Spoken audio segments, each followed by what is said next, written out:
Greetings, brothers and sisters. You know, Elon Musk is weird, and like I said, he was probably one of the top potential supervillains. Right? But, you know, what he's done with Twitter is a good thing. Twitter is better than these other social media, and certainly mainstream media, in terms of its policies of allowing different various demographics, including Republicans and truthers, express their opinions. And they're really upset about it. Like the whole Don Lemon interview was basically Don Lemon saying, why aren't you censoring people on your platform? Like this is what they're pushing him to do. But this happened here. My thanks to both of you for joining me this morning. Robbie, you know, this case is really important. I know that you've been representing a lot of different parties with headlines that have been in the news, but this case I thought really needed to be discussed because the lawsuit that Elon Musk brought against the Center for Countering Digital Hate, Imran's company, was thrown out earlier this week with federal judge Charles Breyer clearly writing in his ruling, quote, "This case is unabashedly and vociferously about punishing the defendants for their speech." Quickly explain to our viewers why Elon was targeting the Center for Countering Digital Hate. Targeting? So, thank you for having me on, Katie. And this is obvious, should be obvious to anyone. Elon does not like it when people criticize him.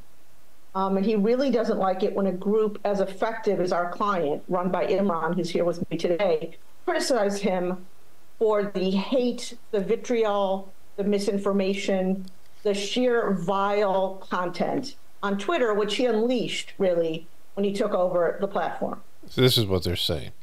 You know, people's opinions are people's opinions, and you can express them, right?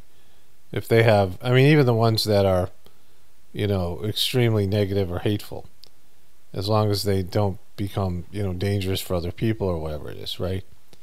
But this is what they've used as their, you know, their reason for censorship is hate speech, and they push all of this stuff. They take all these things that they don't want you to say. I mean, it's, you know, they're saying that he's sensitive to criticism, as is pretty much everybody, or people don't like to be criticized.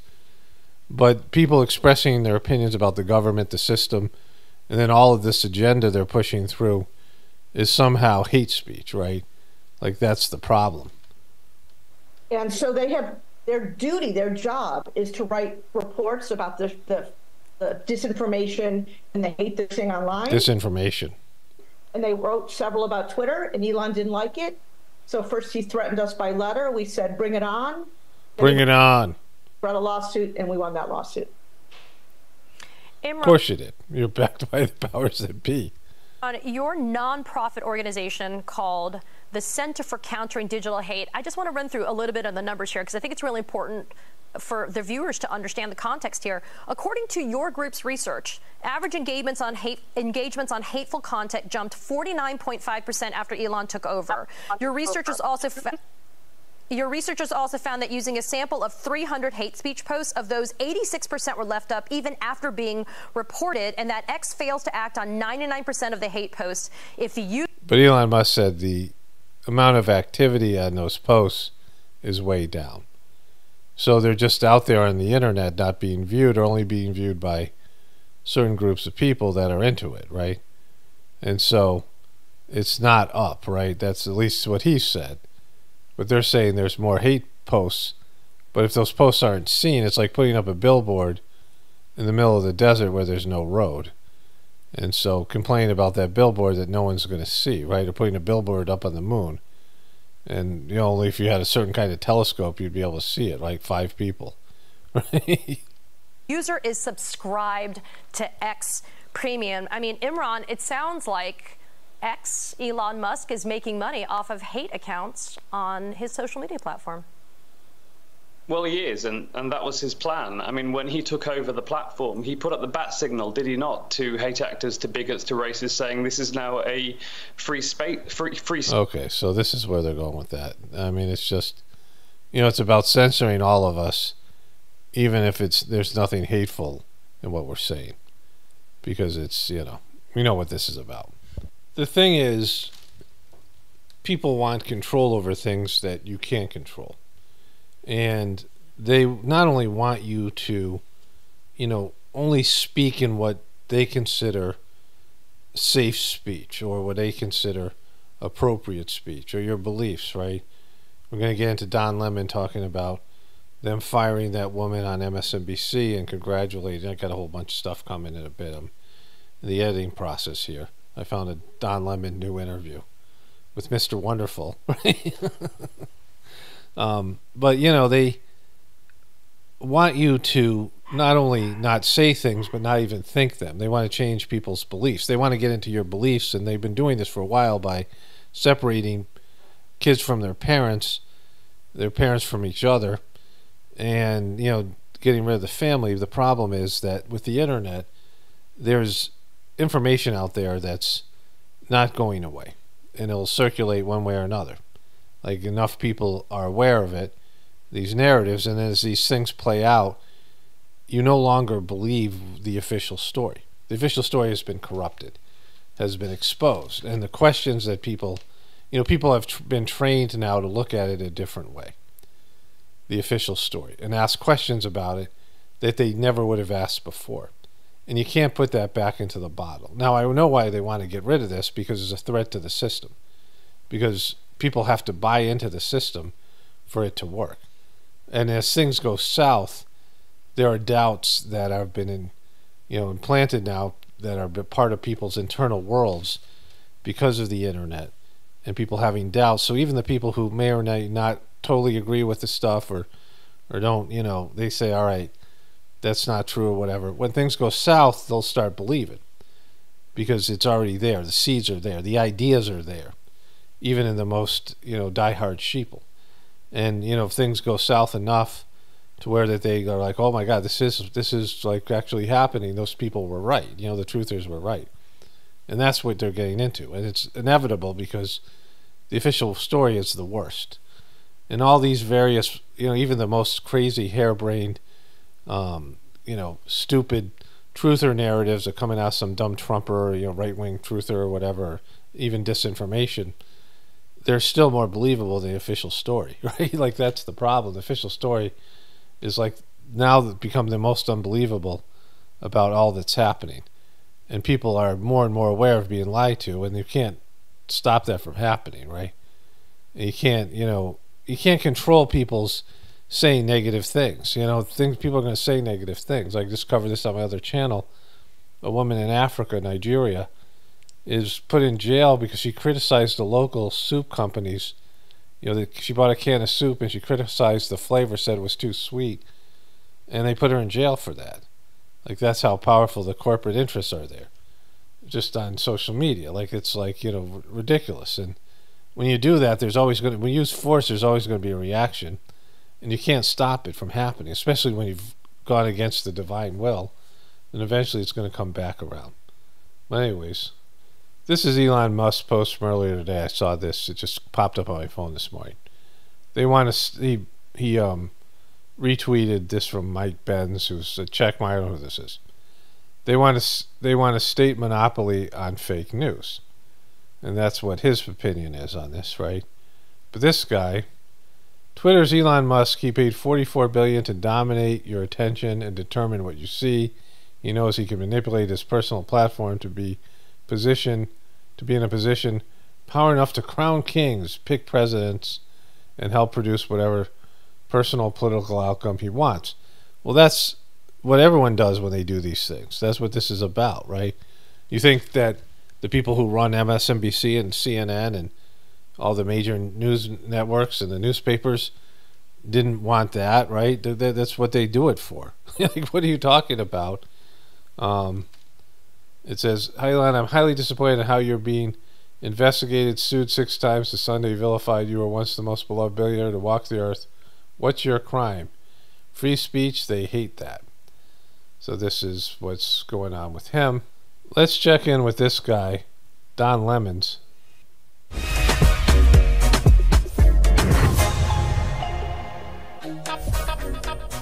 Tick-tock. Tick-tock. It's Danielle. Time is running out for the social platform known as TikTok. Hi, everyone. I'm Don Lemon. Welcome to the Don Lemon Show, and I couldn't help myself with that one. So It was that funny? Like, what did you think was going to happen with that? Well, TikTok is owned by the Chinese, and it is targeted by every government in America, state, local, and federal. With access to your personal data and controlling the words and images on the world's fastest growing social network. My next guest, well, you know him as Mr. Wonderful, Kevin O'Leary. That's what you get. You got Elon Musk and Mr. Wonderful. Guest, well, you know him as Mr. Wonderful, Kevin O'Leary. He's the most ruthless, most brutal, most bloodthirsty shark on ABC Shark Tank. He's a Canadian entrepreneur. No way, he's the worst of all the sharks. A financier, a television star, and a self-made millionaire. Boom. He wants to buy TikTok. Lately, though, he's also taking aim at New York's Attorney General Letitia James, calling her civil fraud lawsuit against Donald Trump a, quote, attack on America. He wants to speak to Joe Biden about TikTok, and he says he's already spoken to Donald Trump. But the question is, will he help Trump with his legal bills? Well, let's find out. Will he? That's the question. That's the question I want to ask him. I want to ask him that question. I want to ask him that question. Will you help Donald Trump? Will you help Donald Trump? Will you help him? Will you help him? Mr. Wonderful, are you going to help Donald Trump? Let's find out. Let's find out if he's going to do that. Let's find out. Kevin, thank you so much for being here. I just want to jump right into it, if that's okay with you, all right? Yeah, I don't want to F around here. I don't want to F around, Mr. Wonderful. I want to jump right into it. Absolutely. So, listen, you've been in headlines everywhere this last week. You've been in headlines. I see your name in headlines. Mr. Wonderful is in headlines. That you're eyeing a purchase of TikTok? Why do you want to buy that platform, Mr. Wonderful? 170 million users, 5 million of them small businesses, spending $9 billion a year advertising for customer acquisition and selling goods and services. There is no network, Don, bigger than this in America. This is a giant network, and it's going to be a forced sale unless the Chinese decide to just shut it off like they did in India. And I definitely think you have to think about stewardship. How about the data? He already came out and said he wants the data. They know 85% of that 170 million people are entrepreneurs. Yep, those are the Shark Tank fans. They like Mr. Wonderful. In ages of 19, 20, 30s, and 40s trying to start businesses. It's one of the fastest growing entrepreneurial platforms and the #1 destination for my ad spend now for all of my startup companies. Okay. Okay, Mr. Wonderful, we want more Don Lemons. When Don Lemon's going to talk? We're going to let Don Lemons talk. Here he goes. Let's go, Don Lemons. Let's Lemon. System to protecting IP, to bringing our own apps into their market, selling goods and services on a level playing field. I say give them the stick. Okay. Everywhere, the stick. Okay. They love the stick, they want the stick, give them the stick. I'm okay with it. What do you mean by the stick? Explain to our audience what you mean by the stick. Look at the stick. What's the stick? What's the stick, Mr. Wonderful? Keep pressuring them. If we can't litigate our IP in China, either can they in the United States. Okay, I want to get to this. He was on Shark Tank, and I showed you this. I don't know. I think on this channel. I don't know. But I watched the Shark Tank episode, and you know, like I watched bits and pieces of it. But this woman had a wedding thing. It's kind of an older one. It was a wedding, you know, where people could have digital weddings, and they were willing to buy it if she was able to collect data. Him and Mark Cuban, they wanted the data because data is the new currency. And so whenever you have something online, they want your data. If you're willing to sell your data, they're interested in it. And that's what he wants when he gets TikTok. It won't be any better than Chinese. Well, maybe it will. Who knows? Elon Musk and X and whomever. I mean, it would be the same thing for Mark Zuckerberg. They control the algorithm. They can play with it as they want. They can, you know, suppress people. They can amplify people. So my question again is, do you think it is okay for one person, one man, to be able to have so much control, to control the microphone, the speakers, and the volume? That's my question. Well, you know, Don, you're part of the Twitter story, the ongoing Twitter story. Whether you like it or not, you're right there. Everybody knows that. Is it a good thing or bad thing? Who cares? You can't change the past. You're part of it, and you're definitely part of that narrative. Now, do I think private ownership should be allowed of any asset in America? Hell yes. That's what the economy is all about. If Elon Musk wants to spend $44 billion of his own and syndicated debt and equity, yes, he can. And the market will decide whether that was a good or bad decision. That's how our system works. So I'm 100% okay with what he did. And he is definitely supporting the narrative of being compliant. Okay. Now, that has nothing to do with whether he should be the only owner or control the volume and all the rest of that stuff. He paid for it. It's his deal. He can do what he wants. Okay. That is the American way, and I'm okay with it. Okay, great. So then what is your read on, because you talked about the valuation, what is your read on what is going on or wrong with X? Because the value has dropped a lot. Advertisers are fleeing. How would you fix it? And what's up? Why is that happening?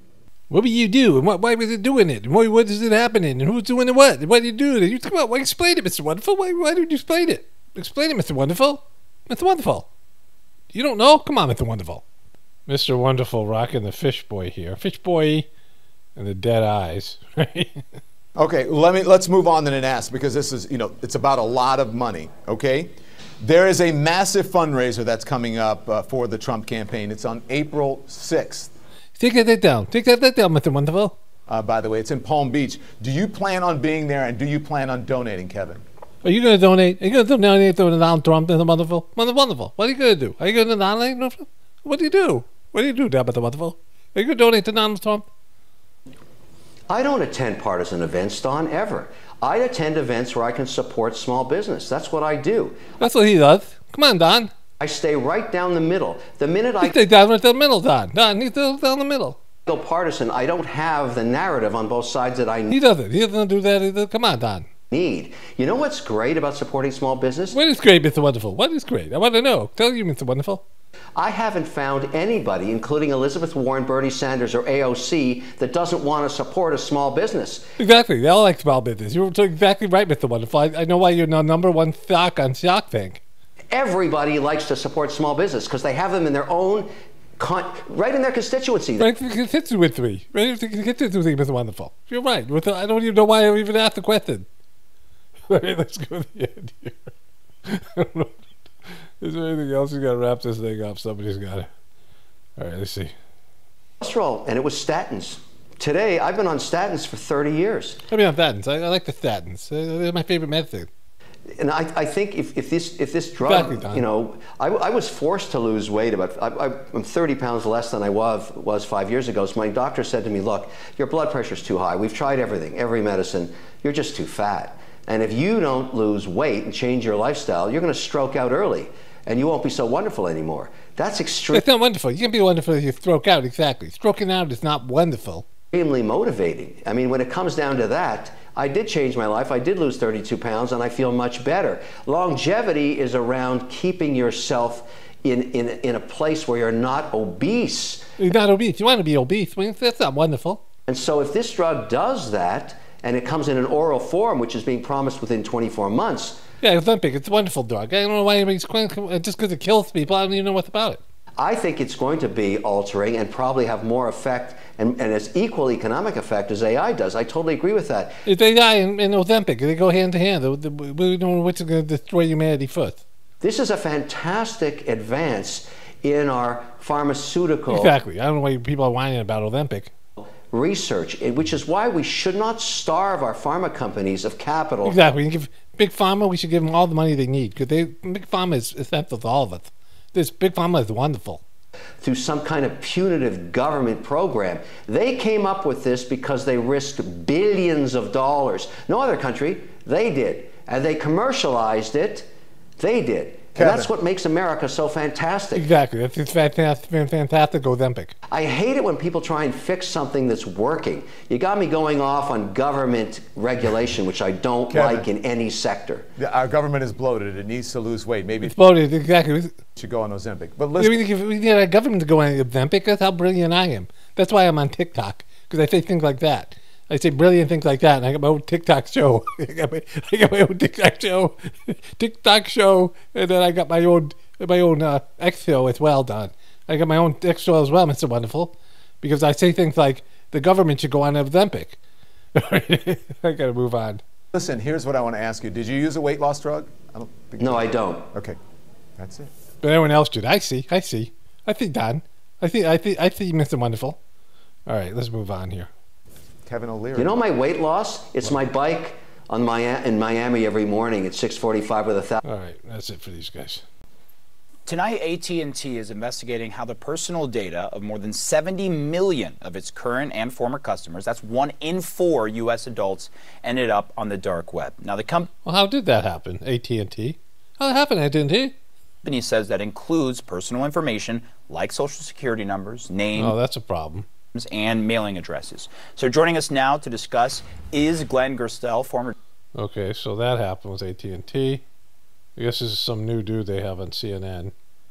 The two candidates for president are delivering very different messages this Easter Sunday. I bet Joe Biden's is very positive and presidential, and Trump's is controversial and hateful, right?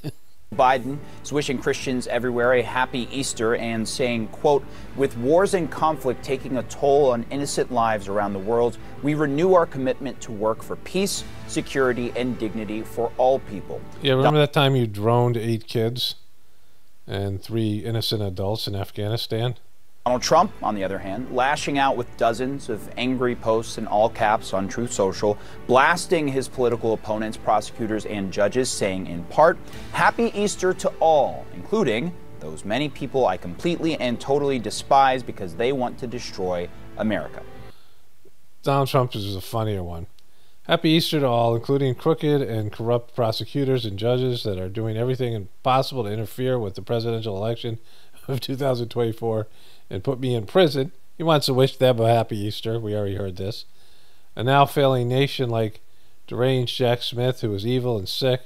Mrs. Fannie Fauna Wade, who says she hardly knew the special prosecutor, only find that he spent years loving her long before the Georgia persecution of President Trump began, talking about himself in the third person, and thereby making the case against me null, void, and illegal, and lazy on violent crime. Alvin Bragg, who with Crooked Joe's DOJ, he's wishing all these people a Merry Easter. This, of course, just a day after sharing an image of his political opponent Joe Biden tied up and bound in the back of a pickup truck. Trump tonight is appearing to test the limits of his gag order in the New York hush money case, where he's going to... Okay, so we know where this is going. Trump sucks is, you know, this is how all these things end. I want to get back into Easter. I got some comments about Easter, so I want to get back into them. Somebody said something about how God beat death on Easter. We'll cover that in a bit. That she's been brave enough to take me on. And I suppose in love. Of course. Whatever in love means.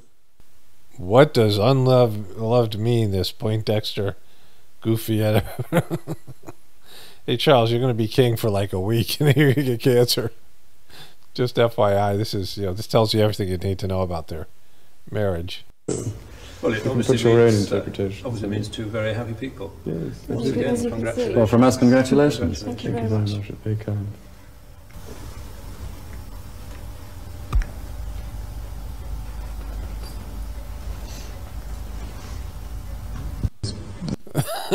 That was really awkward. So this happened here in Turkey. This happened 2 weeks ago on March 16th. I'm not sure this is a barge, another barge, or a road or something.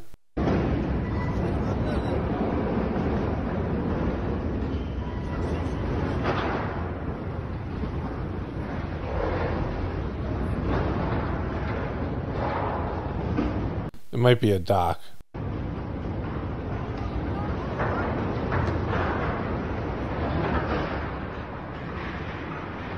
Run, MNF.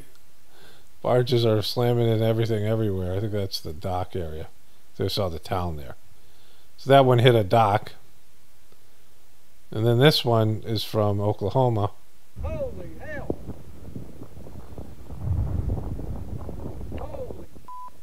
Video captured the moment a barge hit a bridge support near Sallisaw, Oklahoma over the weekend. A portion of US 59 was closed after the incident on Saturday. A few hours later, engineers found the structure safe and reopened the highway. Dayton Holland, an eyewitness who took the video... Yeah, so there it is. Okay, so this happened. One of my viewers just sent it to me. Wait, say hello to oyster bunnies. Come on up. Wait, did you just call them oyster bunnies? Did you just fucking call them oyster bunnies? Up, bunnies. Get up here so they can see you. Come on, get in there. Pretty big bunny, huh? Yeah, they're really big oyster bunnies. I mean, I've never seen oyster bunnies so big.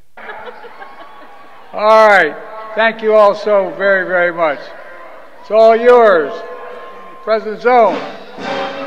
Give him the fist. Give him the fist. You rocked it, buddy. Don't let anybody... Oyster bunnies are the best. Okay, so I want to talk a little bit more about Easter and religion. You know, if religion is something, the only thing that somebody can do, like that's their level. Religion is as high as they can go. You know, I don't want to disparage that for them. So if you're set on your religion and, you're not interested in hearing anything about it, you can't broaden your horizons, you don't have the capacity to be spiritual, you should probably stop listening. And like that's anytime I'm talking about this. But usually those people have such hardened defenses anyway, impenetrable defenses, it doesn't matter what I say, right? It doesn't matter what anybody says about it because they can't hear it. They just won't be able to hear it. They just, they're so locked into it and so limited.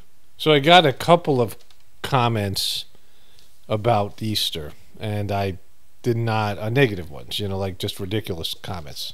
My take on Easter. And one of them, the person was, saying stuff about me doing spirituality and degrading, all that, right? And, not being aware of everything that's happened with the Heartfulness organization and not understanding the benefits of Sajmark's system that so many of us have experienced. But that is what it is, right?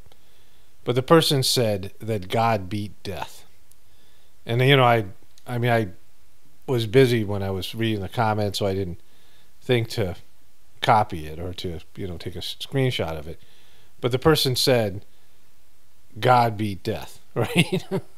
That's what happened, that God could beat death. And if you understand that death is not a bad thing, that our experience here on planet Earth is limited for the very reason that death is, is liberation for our soul. Our soul wants to return to a more subtle environment. Like our experiences here on Earth are valuable, and we get lost in them, and we get overwhelmed by them. And you think about like Stockholm Syndrome.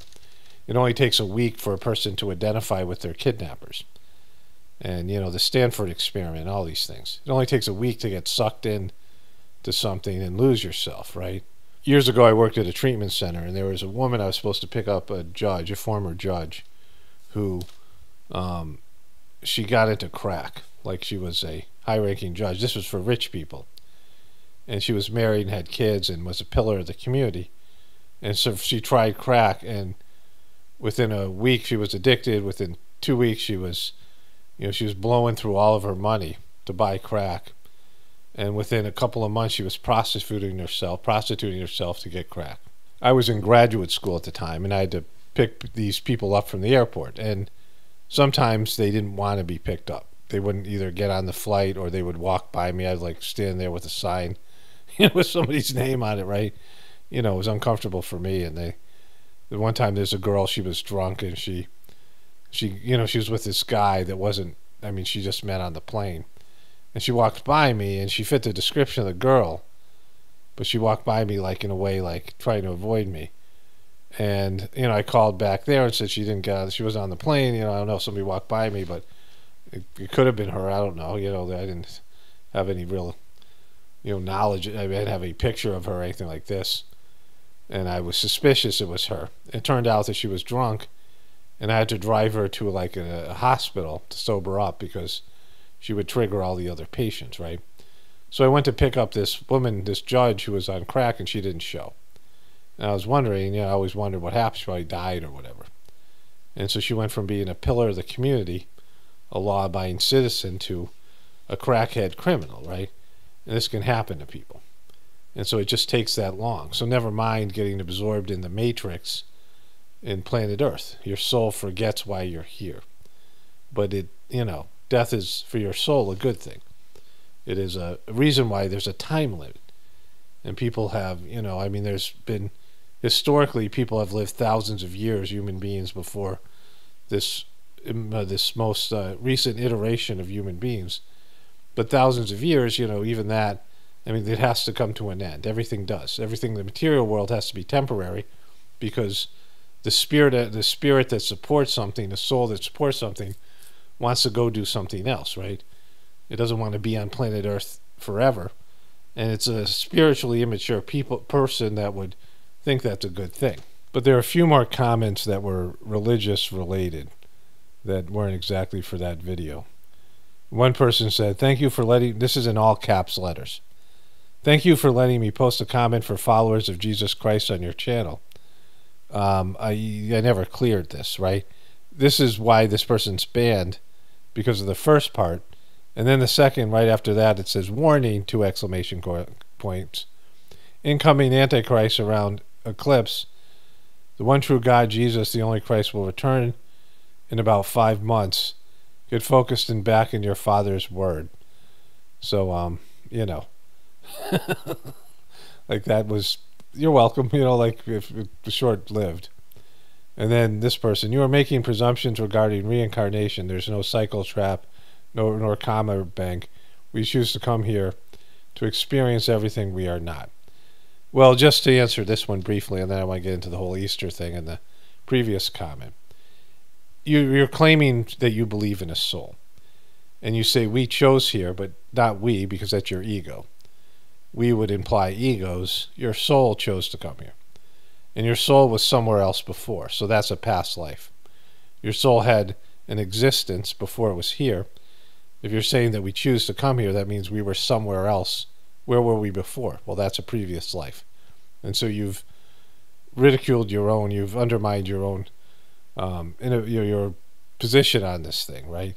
But going back to the Easter thing, what do we do here in the truth community? What do you do? What's the basic, there's a very simple process here, right? That you have been told something since you were, whenever you were a kid in school, or, recently on the news, or whatever it is. You're told something by the powers that be.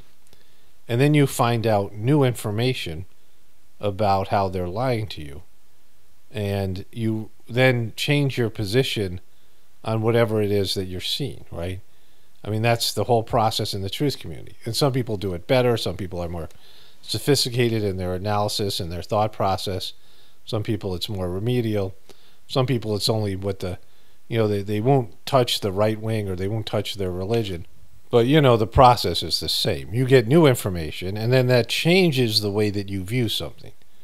You have these epiphanies and aha moments, and you realize that it's just a sham. And so when you find out that Christmas is not Jesus' birthday, I mean, it's significant, right? The day of his birth is important. You're celebrating his birth, and there should be no Santa Claus. There should be no presents. And so first what happened is, with Easter and Christmas, which is a fact, right? You now know something that's factual. I'm not making something up. This is, borne out. This is what happened. Jesus came from the Middle East. And he looked like someone in the Middle East, right? There was no blonde, blue-haired guys there. And so this was something that was fabricated. And as his date of birth was. But they were now trying to sell Christianity to white people in Europe. And, you can see this with the Vikings. You can see this battle between the Druids. I mean, all along all these European countries where there were blonde, blue-eyed people. And so that's what they said. Jesus looked like you. So that was, and that's factual. Like, you can say what you want, but that's factual. And they were celebrating the solstice and the equinox. And that, you can look up Easter Bunny, right? Oyster Bunny, right?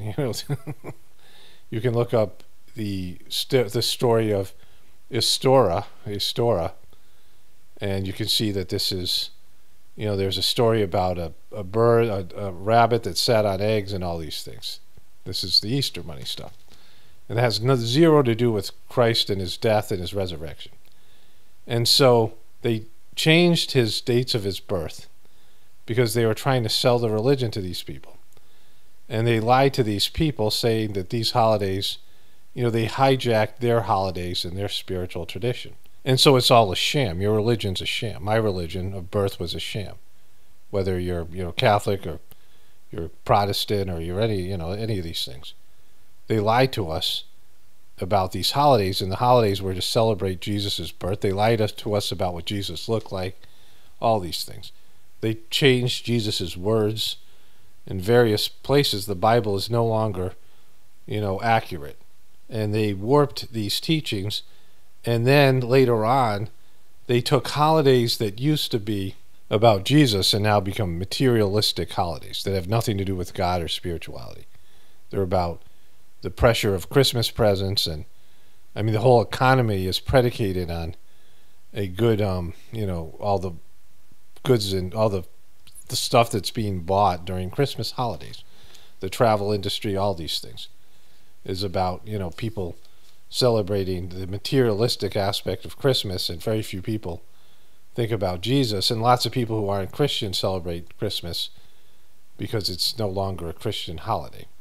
And it never really was, right? From the very beginning, it was a lie. And when they lie to you about something as significant about it as his birth and death, and the second thing was the Easter Bunny. We went out, my family and I went out yesterday, and we forgot, what was going on, and all these women we went to this restaurant, we were eating out. We were just doing some things together as a family, not, particularly anything to do with Easter.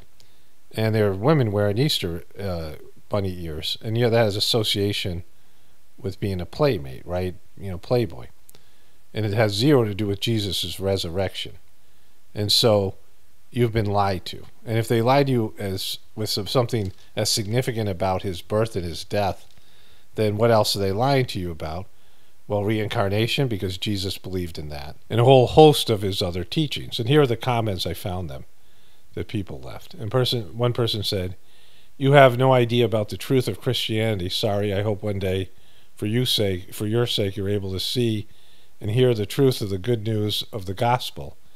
Well, again, it's not accurate. The people who have who've run the church over the years have showed the willingness to change things and lie to you.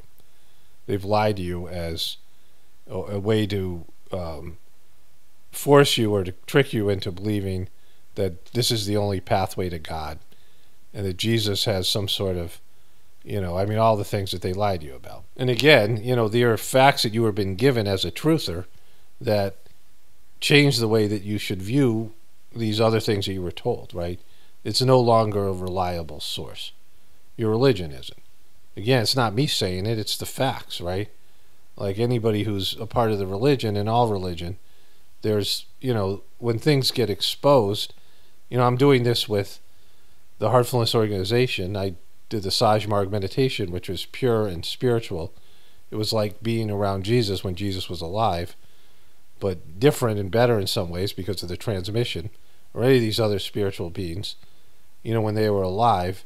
And then what happens in a religion where people come in and change it for their own materialistic gain, right?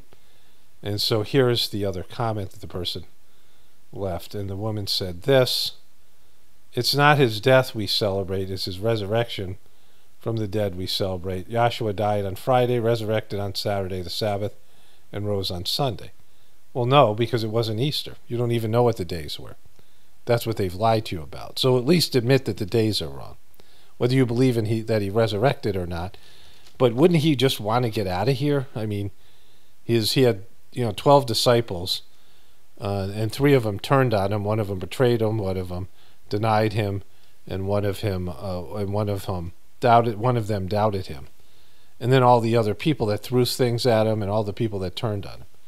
You think he wanted to stay, right? "Father, why hast thou forsaken me?" Just as a human being. God created death for a reason, right? And so this idea that you can gain spiritual powers, the miracles were considered, in real spiritual circles by spiritual beings, weakness on Jesus's part, because miracles can be done on a lower level of spiritual attainment, but it goes against God's will. You're not supposed to change events unless God orders you to do so, right? You don't do it as a way of like showing off or something like that. You know, Jesus, there was things that Jesus did that showed some level of like spiritual immaturity, you know, based on the official story, which we don't know, you know, how much of that's true, right? Because the people have been proven liars. The people that run your religion have lied to you about the days, and they've put other aspects of they've mixed Jesus's story and Jesus's birth and death with other types of, you know, these other religious worship, these other, you know, religious holidays. And they've included now an Easter bunny, and they included a Santa Claus, which again, Santa Claus wasn't from the North Pole. He was from Turkey or something like this, right? St. Nicholas.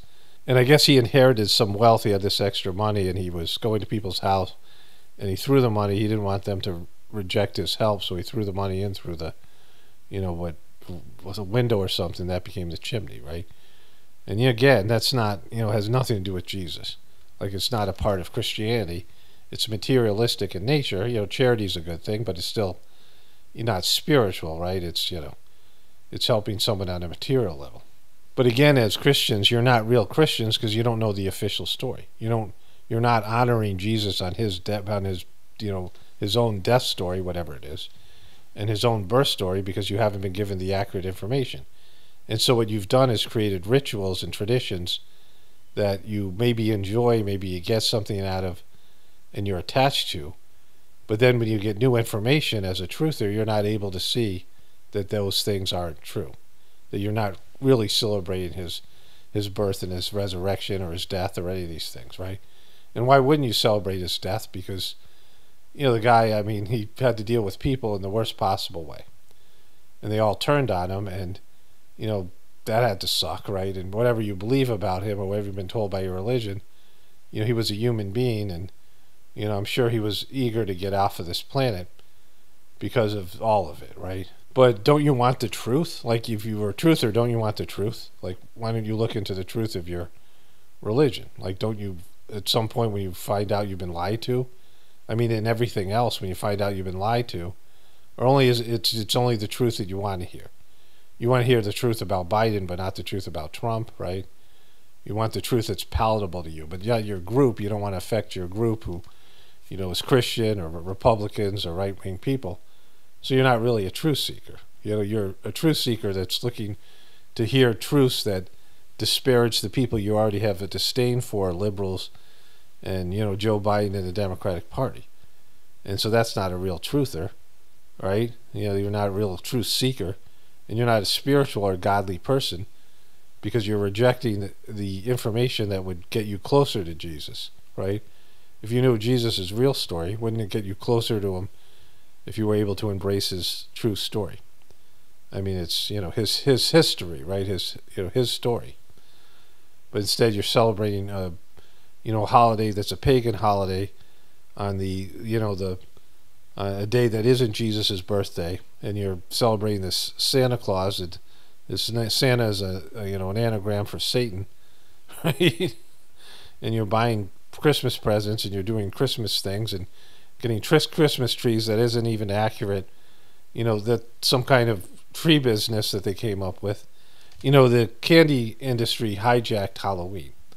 You know, Halloween is another made-up holiday to sell candies, right? There's these materialistic, you know, these corporate institutions that survive on these holidays, right? That are, you know, that thrive on these holidays, like, you know, shooting the firework industry on 4th of July or whatever it might be, right? The turkey industry on Thanksgiving. They, you know, they've marketed these holidays, you know, and they get windfall profits on these things, and they're very materialistic. And you can say, all right, well, I'm in it for the spiritual aspect, but you're not honoring Jesus. You know, if Jesus walked by you and came up to you and you said, hey, happy birthday, Jesus, he said, it's not my effing birthday. Like, why are you celebrating my birthday? That's disrespectful, right? What if somebody came up to you and said, happy birthday, in the middle of April, and you're born in November, right? And you're like, it's not my birthday. You know, it's not, I mean, what if somebody, think about your husband forgetting your birthday, or, you know, giving you an anniversary present like 2 months after your anniversary or before your anniversary because you didn't remember the day. How would you feel about that? You'd be psyched about that? You know, your parents forgot your own birthday. What if everyone in your family forgot your birthday and they decided to celebrate it on another day, right? They're like, hey, your birthday is too close to Christmas. Let's celebrate it, you know, a month later or a month earlier or whatever. I mean, so, you know, that's just you as a living person, and you guys are, you know, worshiping this guy, and you're attributing godlike properties to him, and you can't even honor him on his birthday, right? And so, like, that's a big deal. All these things are a big deal. It's not insignificant. Oh, gee, he'll get over it, right? They change these things because of their own, you know, agenda, and to bring people in who didn't really want to embrace their religion. And so they tricked them into these, you know, holidays, and they did these conjoined holidays. And, you know, that's fundamentally dishonest. And so there's a pattern of lying here in this religion. You guys who've tuned into my Heartfulness, you know, the Heartfulness cult channel, and this guy Dodgy, you know, who I knew and had personal relationship with, and he was a spiritual person. And he succeeded this, you know, spiritual master named Chargy. And for whatever reason, he was pissed off at Chargy. And, you know, all the other previous, you know, masters of the system celebrated their spiritual master and was grateful for them, grateful for their service to them. But this guy's a prick, and he's a con man, and he's decided to get rid of Chargy's birthday. And he talks about Chargy in a way that all of us who knew him know that that's not accurate. He's lied about him, he's minimized him, and he's erased his books and these things from the mission. It's pretty rough, and, you know, a lot of people have gone along with it. A lot of people are denying that's happening when it's so obvious that it is. The guys, you know, these people who claim to love Chargy, like, these people would weep when they left Chargy's presence. He had this, you know, energy, and he just, you know, this loving, godly energy, and he had helped so many of us. It helped us, you know, connect to God and the divinity within us, and it was, you know, transformative. And, you know, it was a blessing for all of us to be, you know, associated with him. And he was, you know, dedicated to working for God in a way that I can't even describe. And all these people who used to weep when they left him, and, oh, we love you so much, Master, and this and that, right? I mean, things that made me uncomfortable. And now those people have completely left this guy who they don't even like. He's not even likable, this fraud Dodgy. Some of them have been paid off by getting, you know, preceptorships, which is like a position in the mission, or, you know, this, they've gotten this thing or another thing. Some of them have become, they get their own little social media platforms to get on there and pontificate and do these things, right? You know, they get to be, you know, somewhat celebrities on, you know, like, not even, you know, a couple of hundred people watch them, right? But that's enough for them to allow Chargy to be disparaged, and the system itself to be degraded and diluted and turned into a profit, you know, something that was free and, you know, was available and natural and simple. It's turned into this complex piece of crap. And, you know, Dodgy now is working with the WEF and working with the United Nations and getting awards from the British Commonwealth, and all these goofy things he's doing, right? Having Modi and other politicians there. All of these things are against the system. And that's happening right now, where there's this spiritual system that all of us enjoyed, and we're watching it become a religious cult.